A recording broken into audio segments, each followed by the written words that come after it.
خطير خطير هالجهاز. خلنا نشوف وش عندنا اليوم. جهاز مكنسة وممسحة 3 في 1 من شاومي اسمه ريدكي W12. ندخل في المفيد، عبينا ماي وخلنا نجربه.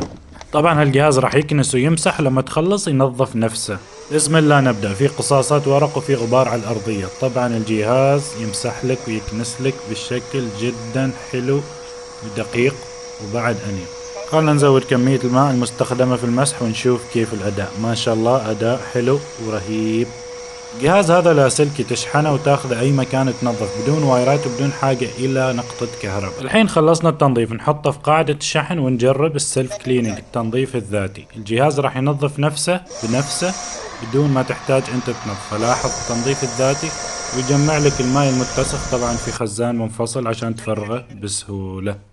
الجهاز هذا اسمه ريدكي W12، متوفر الان على تطبيق سمارت تك. لاحظ كيف نظافة الفرشاة.